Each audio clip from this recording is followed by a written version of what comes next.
Amen. Praise the Lord. Okay. Genesis chapter 12 verse 1 hanggang 8. Paskong ko lang ay that microphone. Genesis chapter 12 verse 1 hanggang 8. So good morning, good afternoon, good evening sa ibang mga lugar. So glory to God, thanks God, and praise the Lord. Genesis chapter 12 verse 1 to 8. Basahin natin ang sabay-sabay. Read, begin. Now the Lord had said unto Abraham, get thee out of thy country, and from thy kindred, and from thy father's house, unto a land that I will shew thee. And I will make of thee a great nation, and I will bless thee, and make thy name great, and thou shalt be a blessing. And I will bless them that bless thee, and curse him that curseth thee. And in thee shall all families of the earth be blessed. So Abraham departed as the Lord had spoken unto him, and Lot went with him, and Abraham was 75 years old when he departed out of Haran. And Abraham took Sarah his wife, and Lot his brother's son, and all their substance that they had gathered, and the souls that they had gotten in Haran, and they went forth to go into the land of Canaan, and into the land of Canaan they came. And Abraham passed through the land to the place of Shechem, and to the plain of Moreh, and the Canaanites was slain in the land. And the Lord appeared unto Abraham and said, unto thy seed will I give this land, and there builded he an altar unto the Lord, who appeared unto him.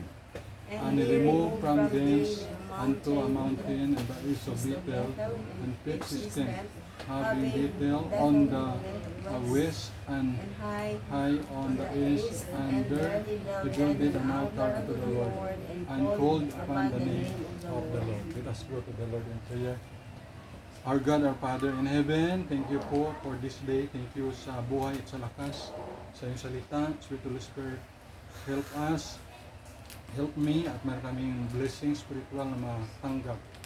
Forgive all our sins and thank you sa lahat-lahat. Bless mo rin Panginoon ang mga loved ones, yung mga abroad, maging yung mga brethren, gawin o Diyos dito sa online, maging sa onsite. Salamat marami at we pray rin Panginoon, Israel, bless mo, ingatan mo rin ang mga civilian doon, both side, sa Palestine, sa Gaza at Israel. Ang mga inosente pa mga civilian, mga babies, mga elderly, women, we pray for their protection and provision for food and water. At ang love ang maibabaw, the love of God through Jesus Christ, ma-experience nila. In Jesus Christ's name, Amen. Amen. So ang title ngayon ay The Lord Chose Abraham.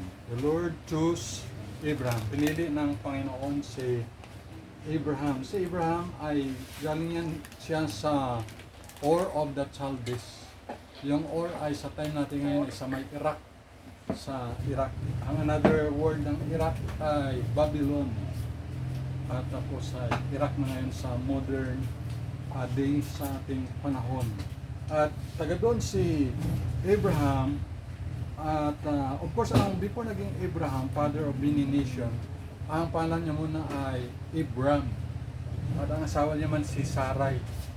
Nung ginbless na, ginpalitan ni Lord ang kanyang pangalan dahil sa maging father of many nations ay naging Abraham. At yung Sarai naging Sarah. Now the Lord had said unto Abraham, get thee out of thy country. Sabi ng Panginoon, kaya pinili God, the Lord chose Abraham.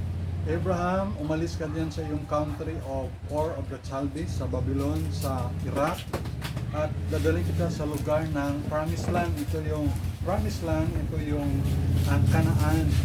At sabi ng Bible, ang Canaan ay, na lugar ay flowing with milk and honey. Isipin mo doon sa lugar ng Canaan ay flowing, nag-flow lang yung milk at yung honey. Yung honey ay pulot o kyutan. Nakaligyan na kayo na honey, no? Na original na honey ay talagang masarap yan. Kaya masustansya. Yan ang kinakaya ni Johnny Baptist ay isa sa mga kinakain niya. Kaya sabi ng Panginoon, ni Lord, kay Abraham, get thee out, umalis ka dyan sa iyong country. Of course, dyan sa Ur of the Chaldees, ang kanilang sinisimba rin dyan ay mga Diyos-Diyos. Iwan ko na kung sinong Diyos-Diyos doon sa kanila. Kung siyempre sa nakarecord kasi sa Bible ay ang mga Diyos-Diyosan nun ay si Baal, si Moloch or si Muli, si Astaroth, si Dagon. Dahil sa time naman ni Samson, yung Diyos-Diyos ng mga Philistine ay si Dagon. At yung iba naman ay Astarte. Of course, ang pinakakilala na Diyos ng mga bansa na yan doon sa Kanaan ay si Moloch at saka si Baal. Kaya may mga paniwala doon ang mga parents ni Abraham sa ibang Diyos. Pero ang tunay na Diyos na si Yahweh, Jehovah, si Adonai, si Elohim, si El Shaddai, si Lord Jesus, ay pinili niya si Abraham para magsimula siya sa isang pamilya na kung saan ay para ma-manifest yung kung sino ang tunay na Diyos, ang kapangyarihan ng Diyos, at yung Diyos na lumikha ng langit at lupa. Genesis 1:1, in the beginning, God created the heaven and the earth. At yung Diyos na yan ni Abraham, yan rin yung Diyos ni Isaac, ni Jacob, yan ang Diyos rin ni Noah, yan ang Diyos ni David, yan ang Diyos ni Moses, yan ang Diyos ni Joshua. Kaya, yun ang tunay na Diyos. Siyempre, pag nagsimba ka sa tunay na Diyos, at yung iba naman na mga sinisimba ng ibang bansa na hindi yung Diyos ni Abraham, of course, sila naman ay mga Diyos-Diyos. At siyempre, iba naman na kanilang pinaniwalaan. Kung hindi sumimba sa tunay na Diyos, siyempre, ang sinisimba nila ay si Satan, demonyo.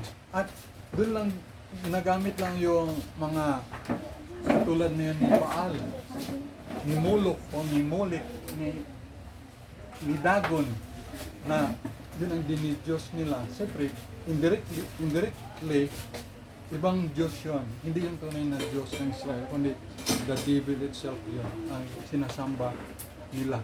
At the way na sila ay mag-offering, na nag-offering sila sa kanilang dinidiyos noon, ang offering nila ay mga sanggol, mga babies. Imagine, katulad ni Dean Berdro, i-offering nila doon kay Moloch or kay Baal, nang yung sanggol ay susunugin na kanyang mga magulang at ihandog nila sa kanilang dinidiyos na si Baal o si Moloch, na ang paniwala nila yun ang bibigay sa kanila ng masaganang ani, na bibigay sila ng ulan. Yan ang paniniwala nila. At yun ay yan, yung karumaldumal sa Panginoon. Kaya nga doon sa Genesis chapter 15 verse 16, na sabi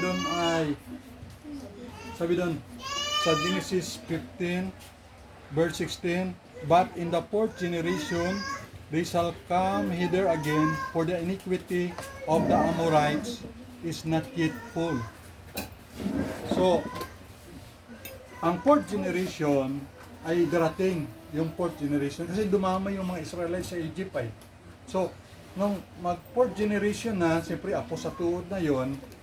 So, siyempre, sa una pa ng anak, medyo yung kasalanan ng mga Amorites, yun rin ay sa Kanaan, ay siyempre ang kasalanan nila ay mahagan-hagan na, medyo konti parang mana, hindi pa sagad sa buto yung kasalanan.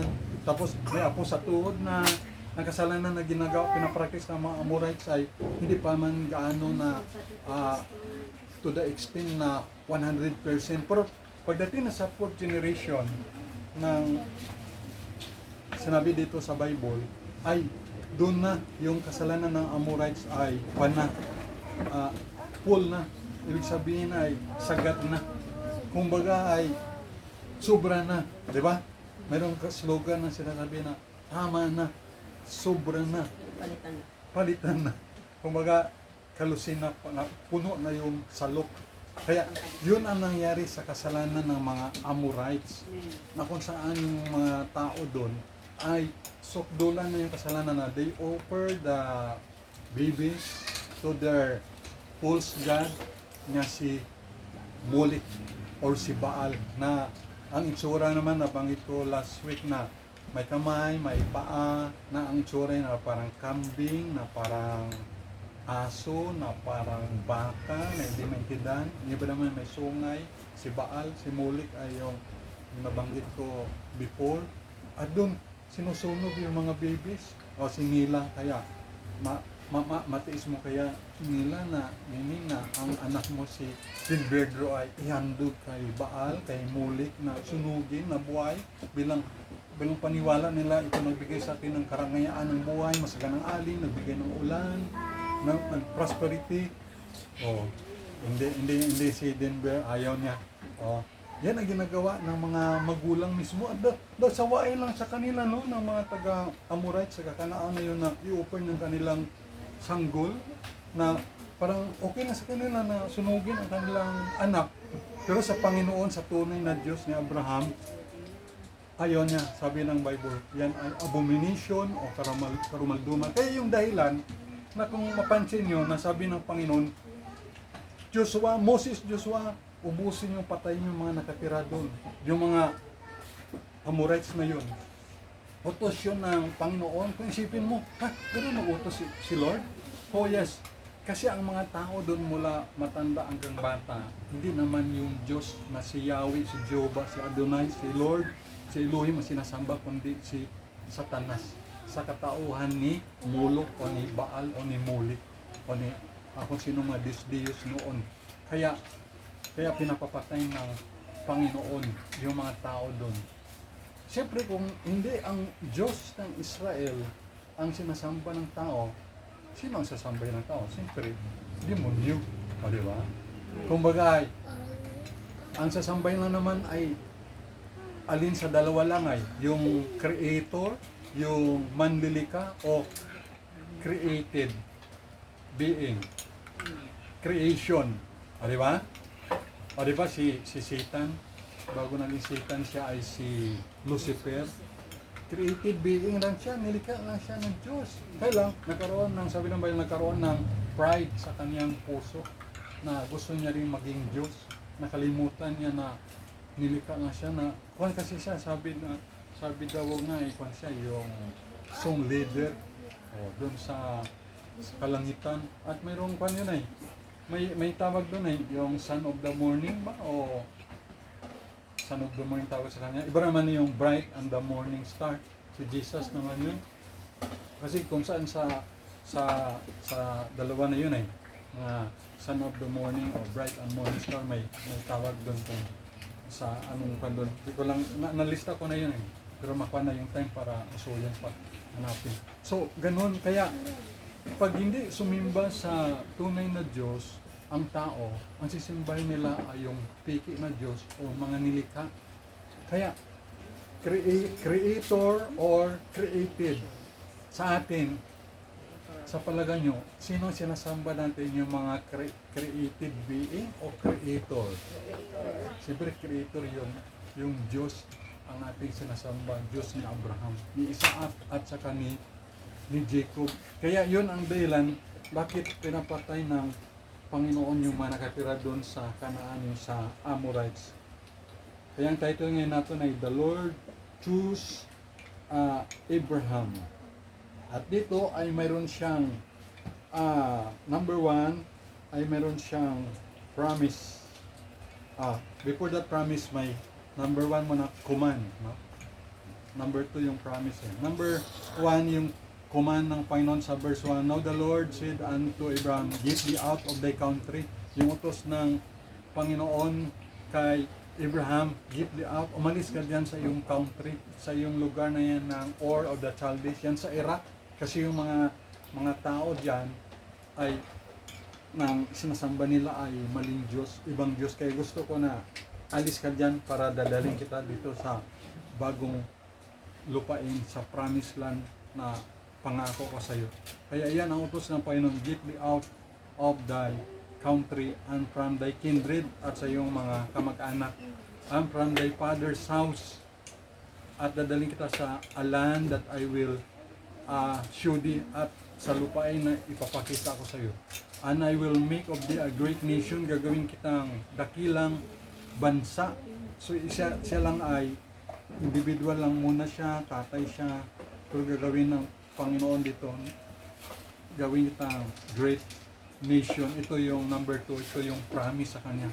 At ang promise pa ng Panginoon, I will bless thee. Ibi-bless kita. Ibig sabihin, bless is a favor. I will give you favor. Ang blessing kasi ay maraming blessing yan na good health, long life, financial, wisdom, yung mga blessing ng Panginoon, and favor of God, everything, spiritual blessing, material blessing, family blessing, and make thy name great, at ang iyong palan ay magiging dakila, and thou shalt be a blessing. At si Abraham ay maging blessing. Kaya tayo ay, tinawag rin tayo na Abraham, na children of Abraham tayo. Tayo lang ay mga adopted. Hindi naman tayo mga Jewish people, hindi tayo salay ng Abraham. Pero dahil si Abraham ay father of faith, dahil naniwala siya sa Panginoon, at tayo naniwala rin, tayo rin naman ay nagiging son of and daughters of Abraham by faith. Amen? Dahil si Abraham ay father of faith, dahil tayo naniwala sa Panginoon, ay kabilang tayo sa lahi ni Abraham. Yan ang promise, thou shalt be a blessing, and I will bless them that bless thee. At sino mag-bless kay Abraham ay i-bless rin. Mag-bless kay Abraham, Isaac, si Jacob, si Israel ay i-bless. Kaya blessing. Kaya tayo ay dapat hindi lang we stand for Israel, we love Israel, but we need to support, hindi lang, or to help Israel pagin. Yan. And curse him that curseth thee, at sumpain yung susumpa sa iyo. And in thee shall all families of the earth be blessed. At dahil kay Abraham, lahat ng pamilya sa sanlibutan ay maging blessed. Lahat ng pamilya ng mga Pilipino, Amerikano, Japanese, Chinese, Indonesian, Indian, Australian, Britain, Canadian, lahat ng pamilya ay maging blessed because of Abraham. So Abraham departed as the Lord had spoken unto him, and Lot went with him, at si Lot na kanyang pamangkin ay sumama sa kanya.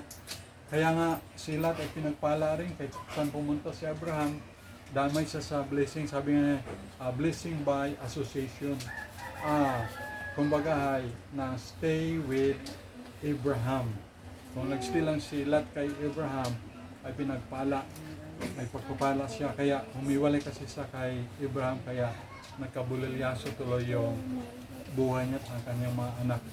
Lot went with them, and Abraham was 75 years old when he departed out of Haran. Nung pinili ni Lord si Abraham, ang edad niya na ay 75 years old. And Abraham took Sarah his wife, and Lot his brother's son, and all their substance. Lahat ng substance, ibig sabihin lahat ng kanilang mga alagang hayop, anuman ang kanilang mga hanapbuhay, pangabuhian, livelihood, daladalin nila, mga damit nila, or ginto, alahas, and they had gathered and the souls that they had gotten in Haran, and they went forth to go into the land of Canaan. And into the land of Canaan they came. Ito yung Canaan, ito yung promised land. Sa Canaanites, kasi ito yung lugar ng mga Canaanites. At yun ay promise ng Panginoon na bibigay yan sa mga taga-Israel kay Abraham, sa apo ni Abraham na si Jacob. Bakit ibibigay ni Lord yung lugar na yun ng mga Canaanites, yung Canaan? Kasi yung mga taga-Canaan, ang ginasimba nila ay demonyo na kasi. At ang offering nila sa demonyo nila through Baal at kay Molo, ay ang offering nila ay bibis na. Kaya sabi doon sa Genesis 15 verse 16, sa 4th generation, sukdulan na kanilang iniquity. Their iniquity was full, panas, sagad na hanggang buto. But in the 4th generation, they shall come there again, for the iniquity of the Amorites is not yet full. So pag abot ng 4th generation, sagad na yung kanilang mga karumal-dumal, abomination to the Lord na ginagawa. Kaya gusto ng Panginoon ay patayin sila mula bata hanggang matanda. Pati yung mga hayop ay pinapapatay ng Panginoon. Kasi gusto niya nga, hindi ma-influencean yung people of God ng practices na yun na mga karatig bansa. Ayaw niya na madamay. Ayaw niya mabahiran yung choosing na yung si Abraham na pinili niya. And Abraham passed through the land unto the place of Shechem, unto the plain of Moreh, and the Canaanite was then in the land. Ngayon na, hanang apa no, ang itsura ni Baal or ni Molech. Galing po may Lord lang abi no, anang itsura no, ni Molech. Tag-andaro nga Diyos sa Kanaan ng mga Amorites, si Baal, or ikuha mo sa Google yung Molech image or Baal image, gagawa ron anang itsura. And the Lord appeared unto Abraham and said unto thy seed, will I give this land? And there builded he an altar unto the Lord, and who appeared unto him. So ang sabi ng Panginoon, I will give this land. So bibigyan ng Panginoon yung lupain na yun ng Kanaan sa taga-Israel. Una-una, sino ang lumikha ng langit at lupa? Sabi ng Panginoon ay Genesis 1:1, in the beginning God created the heaven and the earth. So, minito sa Panginoon man yun. Pero yung nakatira lang doon na mga tao ay taga-Kanaan, mga Canaanites. Kaya lang mga tao doon na Canaanites, mga Amorites, mga Perizzite, Jebusite, ang kanilang aning sinisimba ay hindi naman si Yahweh, hindi si Adonai, hindi si Elohim, hindi si Lord Jesus, hindi si Lord, hindi si Jehovah. Kung sinisimba nila ay the devil, si Molech, si Baal. O, ano tsura ni Baal, o? O, may sungay. O, Baal. Is Baal. O, kita, Baal. O, tsura ni Baal.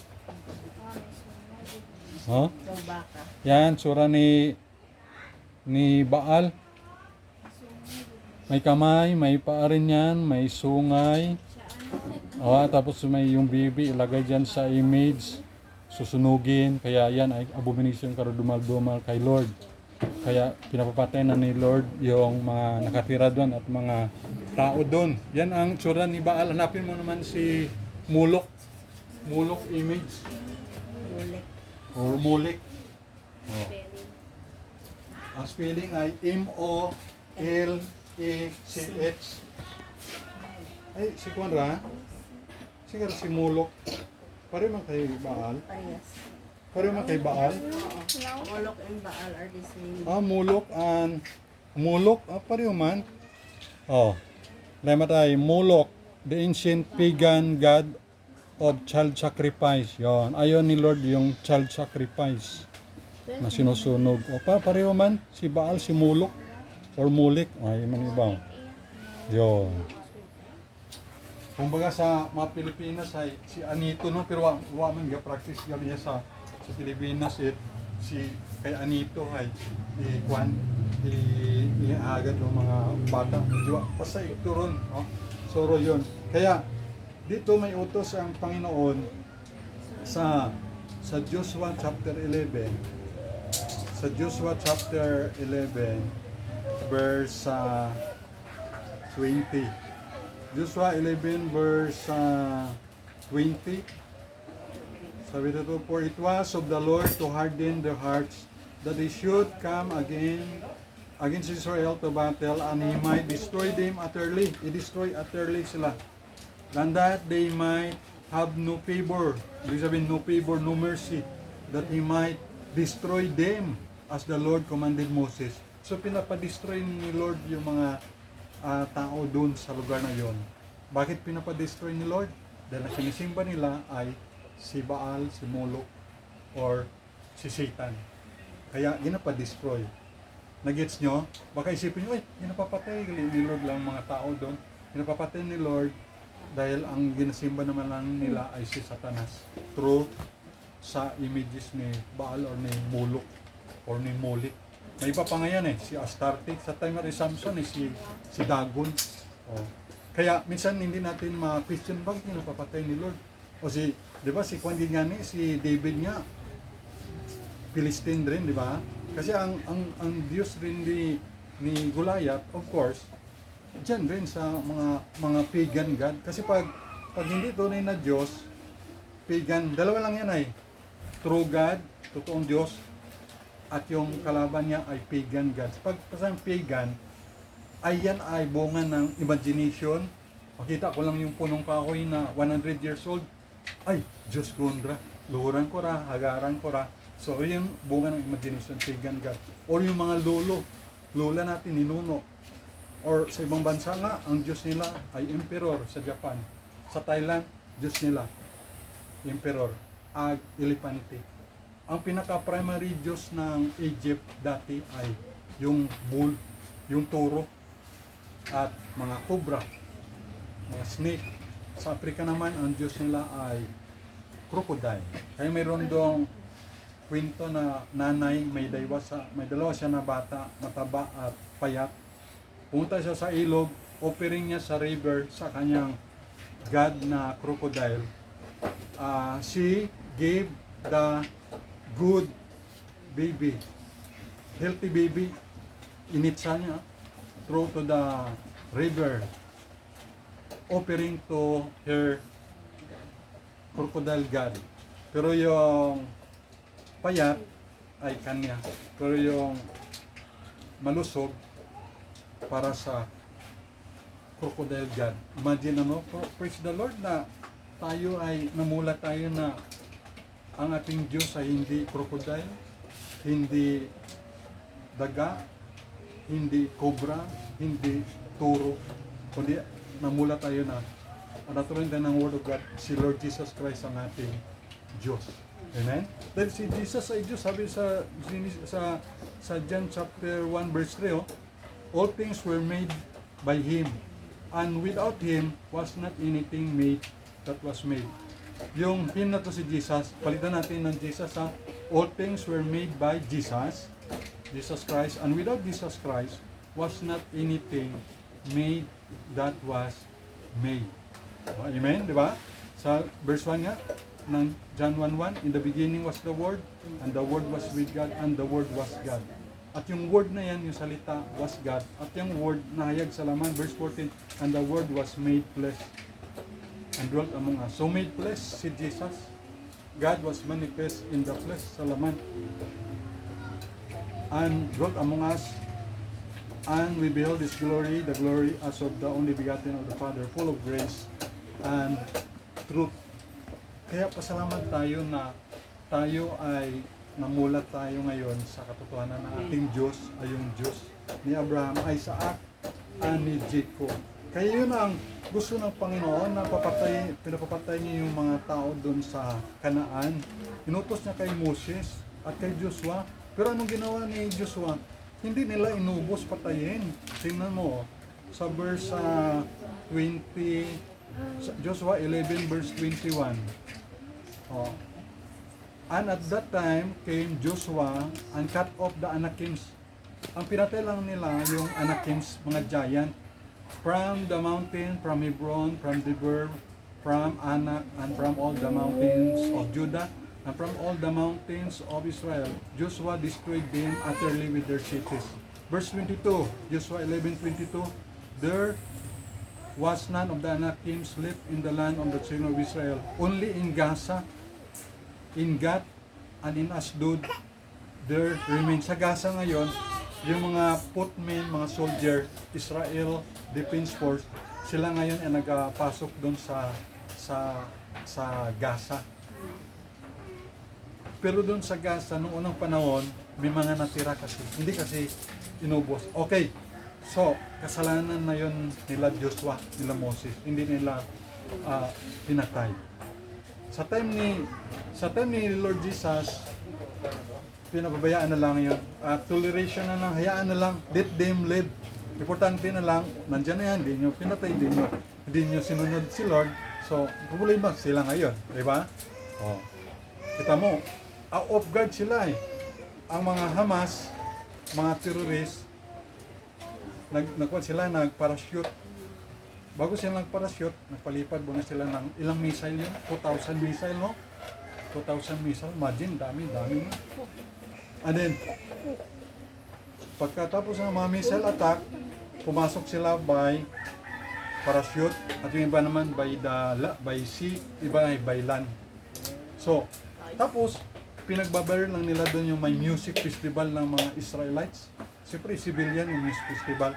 Of course, may army rin doon, pero konti lang. Siyempre, di naman nila in-expect yun na biglang salakayin sila ng mga Hamas terrorists. Kasi ang goal ng Hamas, ito yung mga Hamas terrorists, ang goal kasi nila ay lipulin lahat ng Israelites, ang Jewish people, ubusin nila patay.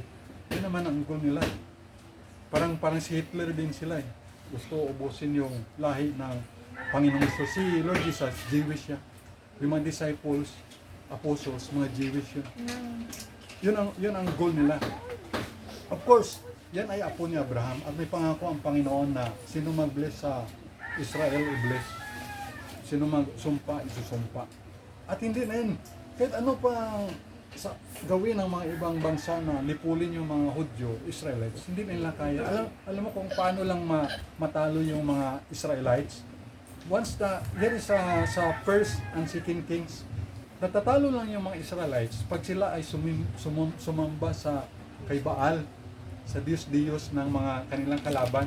Once na sumimba sila kay Baal, yun, palusubin sila ni Lord sa kalaban nila mismo at talo sila. Tapos marilas naman ang mga judges, kung sino ang judge sa Israel, na mali ang kanilang nagawa, magsisi naman sa Lord, patawarin niyo kami, nakamali kami, bigyan mo kami ng judge. Tapos ay balik naman sila kay Lord. Tapos nanalo naman sila. Tapos magkaroon ng kapayapaan, halimbawa 20 years, 40 years, ay okay naman.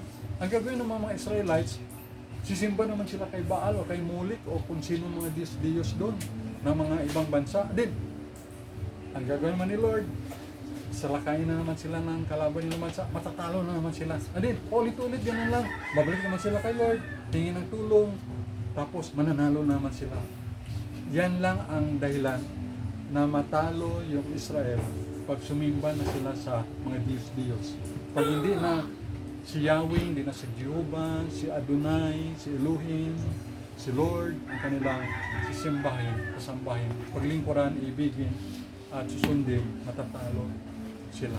Pero pag loyal sila kay Lord, God of Israel, mahal nila at they worship the God of Israel, the God of Abraham, mananalo sila.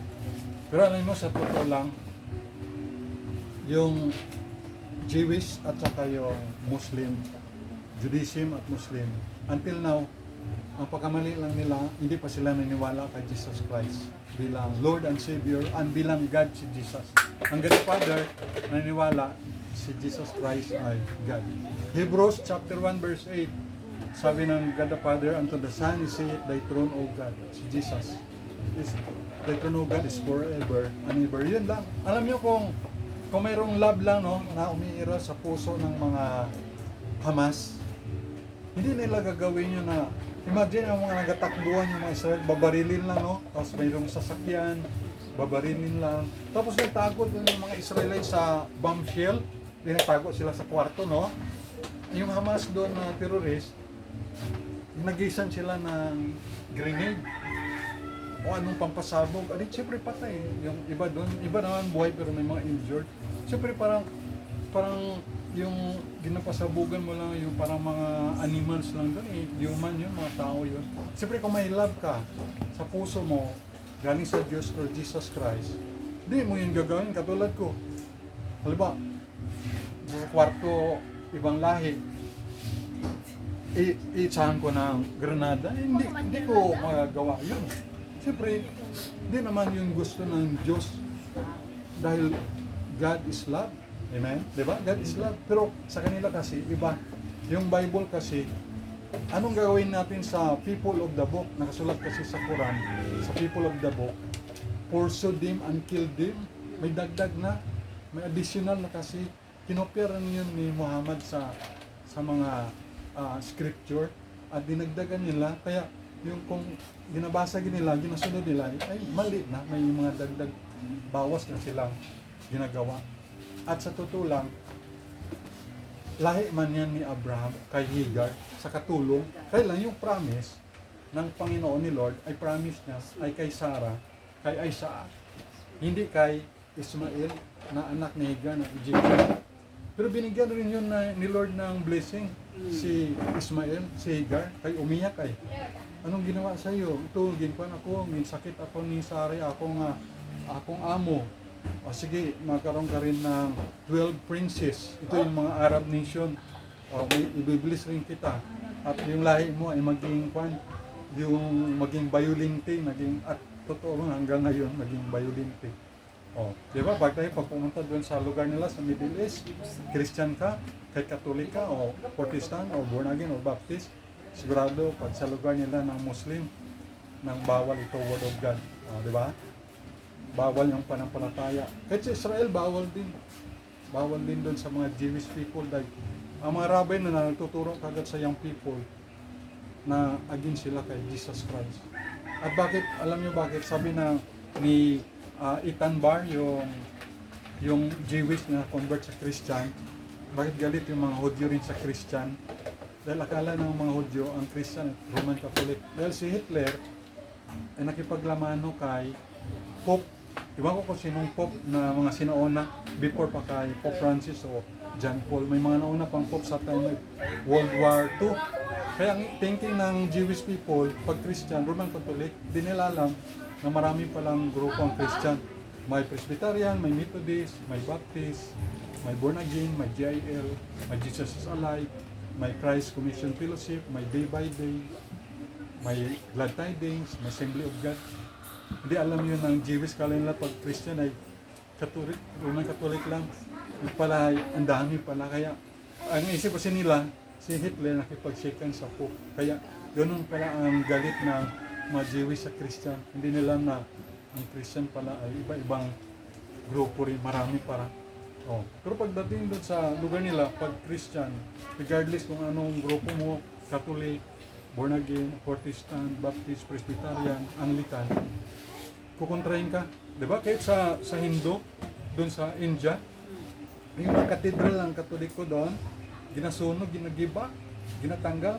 Kita ko, kahit sa China rin, may mga cross doon ng Katoliko, ginagiba yung cross sa China, natanggal. At sa India rin, kasi sila ay Hindu, Buddhist, Communist, kaya ayaw nila. Pag sa iba na mga bansa ay walang kalayaan sa Word of God. Pero pag pumunta dito sa Pilipinas sila man ay Muslim, Hindu, Buddhist, may toleration, pabayaan na sila, di ba? No? Pabayaan na, hindi man natin sinasaktan, di ba? Pero pag ang Christian missionary pupunta doon sa lugar nila, sa Israel, sa Middle East, sa China, sa communist country, talagang bawal yung Word of God. Anyway, darating naman ang panahon na sabi ni Lord Jesus sa Philippians 2:11, every tongue, every knee shall bow. Bawat dila at bawat tuhod iluluhod at magkakanfess that Jesus Christ is Lord to the glory of God the Father. Kaya itong promise na to ng Panginoon sa Israel, ito ay promised land. At kaya ito sa Deuteronomy, ibig sabihin Deuteronomy ay rehearse, remind again that God gave it that land of Canaan to the Israelites sa Israel. Kaya binigay yan. Kaya ngayon, sa time naman natin, nandyan na sila. Hayaan na lang, nandyan na, mabuhay na lang sila. Kumbaga, ang plano nga ay magkaroon na lang ng Palestinian state, tulad ng Israel state. Bigyan na lang sila ng estado. O kung ano ang kalooban ng Panginoon. So, nandyan na yan eh. Alam na mga, inuutos ka lang ni Lord, no? Papatayin pala yung mga Palestine niyan, mga Philistine, lahi ni Goliath. Ubusin natin patayin ngayon. Hindi, wala na. Tapos na yung sinabi ng Panginoon, noon pa yun. So, sa time ni Jesus, binabayaan na lang sila na mabuhay. Paano naman sa time natin? Hayaan na lang natin dahil grace period na tayo na si Lord Jesus na lang. Pag mayroon naman kasi mga Palestinian na naging Christian. Ay yung leader nga ng Hamas, nasa Amerika ngayon, na-convert siya sa Christianity. Kaya ang isip niya, nakuha siya sa turo ni Lord Jesus. Kaya ang turo ni Lord Jesus Ano turo ni Lord Jesus? Love your enemy. Yun ang turo ni Jesus. Love your enemy. Pero ang turo naman ng Hamas sa enemy, kill your enemy. Kaya nag-wonder, nag-thinking ro, anak ng leader ng Hamas, medyo iba't amano ro, medyo iba't aturo, ay medyo bukon at sa Diyos. Ay ro Diyos, si Lord Jesus ay, anong turo ay, maganda. Jesus' teaching is beautiful and good and biblical na love your enemies. Love ang kairal at hindi hate. Kaya blessing. Tapos dahil yan ang paniwala na ng anak ng Hamas leader. Kuha na siya sa pamilya, wala ka na. Kuha ka na. Tiwalag kung kabi ka ng patay na ikaw, wala ka na. Yun ang kanilang turo. Anyway, ay nasa Bible naman yung rumor of wars at mga pangyayari niyan.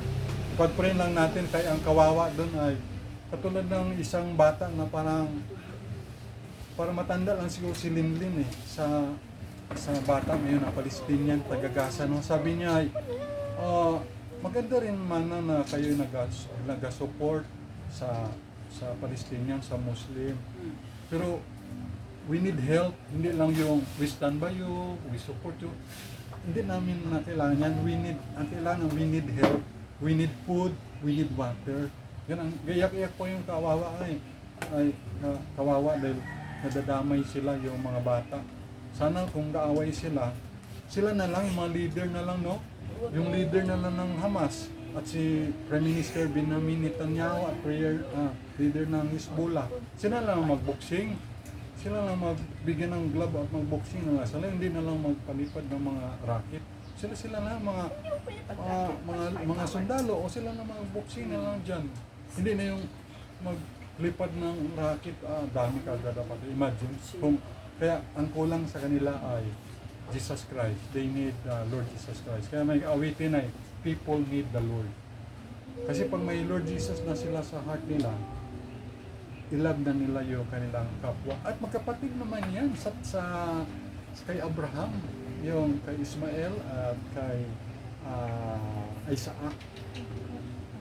Kasalanan din kasi ni Abraham. Kasi hindi siya nakaantay sa promise ni Lord. Nasabi ni Lord, makakaanak si Sarah. Hindi man makaantay. At sala man ni Saray. Para man na, Abraham, hara ako nga katulong si Hagar, hara puliri at makaunga kakara para katon. O di, hinuliran man ni Abraham, hindi nakaunga kay Ismael. After 13 years old na si Ismael, nagkaroon naman siya ng anak na kay Sarah, na si Isaac. O, kung baga, isipin mo, kasalanan rin nila mismo. O, nakamali na nga si Abraham, nakamali si Sarah. Tapos pagdating man ni Moses, nakamali pa rin. At si Joshua, nakamali pa rin. Kaya yun ang nangyari. Pero kay time ni Jesus Christ, ulit demlim na lang. O nandyan na yan, mga taga-Palestine yan, mga Philistine, nandyan na yan. Taga-Gaza, nandyan na yan. Hayaan na lang mabuhay sila. Important nila lang ay ma-preach ng gospel. Kasi marami rin mga Muslim na convert sa Christianity. Nakilala kay Jesus Christ. Parami yan, mga testimony. Kasi iba yung turo ni Jesus at saka ibang turo ni Muhammad. Ang iba rin yung treatment ni Muhammad sa babae, iba rin treatment ni Lord Jesus sa babae. Diba? So, at ang teaching ni Lord Jesus, love your enemy. Kasi may kaluluwa sila rin. Bandit kasi sila ng devil plan. Yung mga kanilang mga ideology, kanilang mga paniwala. Kaya pasalamat tayo sa Word of God. Kaya ito yung blessing sa atin. At yung the last ay yung altar. Sa Genesis chapter 12 verse 8, gumawa doon si Abraham na altar. Sabi doon ay and he removed from thence unto a mountain on the east of Bethel and pitched his tent having Bethel on the west and high on the east. And there he builded an altar unto the Lord and called upon the name of the Lord. So nung tumawag siya sa pangalan ng Lord, gumawa siya ng altar. So ito yung altar, ito yung prayer. So malaga sa atin yung prayer. So anong gagawin natin sa nangyayari sa sanlibutan? Ipanalangin lang natin. Kawawa nga doon, 4 na Pilipino na yung namatay, mga caregiver. At sa mayroong nurse, basta may caregiver majority, 4 na. So imagine ano, na parang isipin mo yung tayo no, parang gusto natin pumunta sa Israel no. Pero ngayon na mahirap pumunta doon. Kaya imagine, di para ng mga rockets, mga 2,000 rocket, mga another 1,000 naman. Tapos mga 10 palapag niya na building, ga-collapse lang, ilang mga building. Tapos mayroong pandong nag-misfired daw yung, sabi ng taga-Israel, nag-misfired yung rocket ng jihad, Islamic jihad. Imbis pa ito sa Israel, napunta doon sa Al-Ali Baptist Hospital. Baptist Hospital pa pala yun. Oh, parang katulad yun sa Malay Baptist Hospital. Ibig sabihin, mga convention siya may-ari nun. Oh, mapunta doon. Sabi naman na mga Palestinian, rocket daw yun ng Israel. Pero sabi naman Israel, rocket yun ng Islamic Jihad. Oh. Pero may mga record yun na doon sa Islamic Jihad galing na nag-misfire. So, kumbaga itong gira na to ang kawawa dito civilian. Pero naka-record din sa Bible. So pag-pray lang natin na sana huwag mangyari dito, no? Sana huwag tayong girahin ng China, no? Huwag lang, no? Pag-pray lang natin kay kawawa yung mga bata, imagine no? Kawawa yung mga bata. So, pray natin sa Panginoon lang. At magkaroon na ng kapayapaan yan pag dumating si Lord Jesus. Pag dumating si Lord Jesus, magkaroon ng rapture, second coming, then magkaroon ng kapayapaan. At pag yung mga Jewish people, mga Judaism, at yung mga Islamic, mga Muslim people, they will hear the gospel of the Lord Jesus. Gospel means good news that Jesus Christ died for their sins, buried and rose again after 3 days. They will repent of their sins and believe Jesus Christ to be their personal Lord and Savior. Then the Holy Spirit will dwell in their hearts at magkaroon ng love for each other. So makita natin doon na yung Jewish people will love the Muslim and the Muslim will love the Jewish people. Napakaganda nun. Pero nga doon ang siya half Jewish, half Muslim. Siyempre, ang kanyang parents, it's either Jewish yung tatay or nanay. Muslim. Siyempre nag-aasawa. So, pray lang natin na itong mga pangyayari to ay of course, ang Panginoon pa rin ang mananalo. Victory in Jesus. Siyempre may kaaway sa tayo si Satan. Ginagamit lang niya yung mga tao para mag-away-away. Kaya salamat tayo sa Panginoon na we are on the Lord's side, kay Lord Jesus. Kaya meron tayong teaching na anong gagawin sa enemy? Love your enemy. Hey pastor, sabi ng estudyante ko, ang enemy ko ay cellphone. Cellphone ang enemy, kaya I will love my enemy. I will love cellphone. Iba naman yun, hindi naman yun. Out of one naman yun. Out of context naman yun. Ang enemy din ay hate mo, pero because of Jesus, you will love your enemy.